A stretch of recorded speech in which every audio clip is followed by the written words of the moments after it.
Building on the concept of talent transfer introduced in the first video, this video will focus on biological perspectives and how they influence both athlete performance and the potential for talent transfer between sports. Biological perspectives refer to the physical and genetic characteristics that underpin sporting performances. These include attributes such as height, body composition, strength, speed, power, and endurance. In many sports, these factors are often used as key indicators of potential, particularly within talent identification systems. In relation to talent transfer, biological factors are typically one of the first considerations.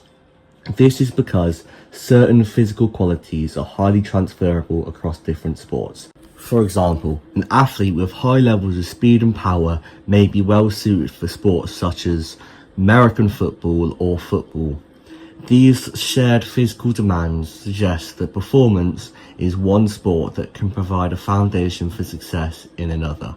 This idea is supported by research from Joseph Baker, who highlights that physical characteristics are often used as early indicators of talent, particularly within high-performance environments.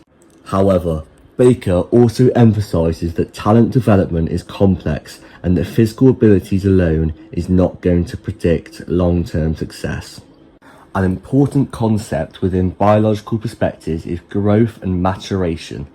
Athletes develop at different rates, meaning that some individuals may appear more physically capable simply because they mature earlier. Early maturing athletes are often bigger, stronger and faster during adolescence, which can give them a temporary advantage over their peers. This creates a challenge within talent identification systems, as coaches may select athletes based on current performance rather than long-term potential. This links closely to research by Roger Barnsley and colleagues, who identified that relatively older athletes within age groups are more likely to be selected due to their physical advantages. This becomes highly relevant when linking back to talent transfer. Athletes who are overlooked in one sport due to later maturation may still possess high potential.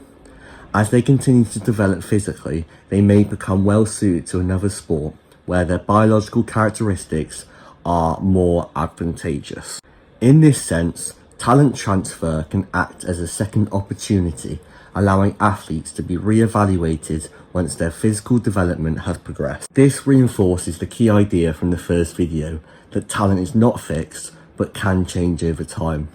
However, there are clear limitations to focusing too heavy on biological factors.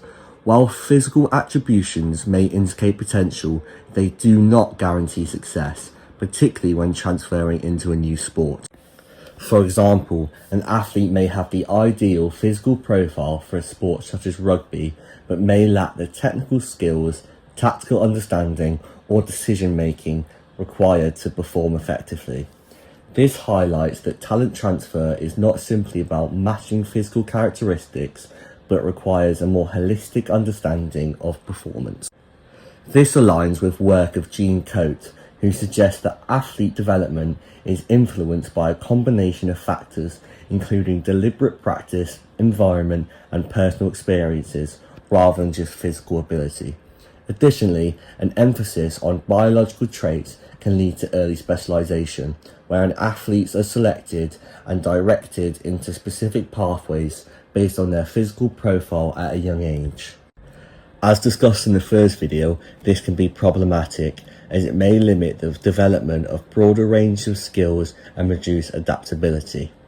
From a talent transfer perspective, athletes who have experienced a more varied sporting background may be better equipped to adapt to new sports, as they have developed a wider range of movement skills and experiences.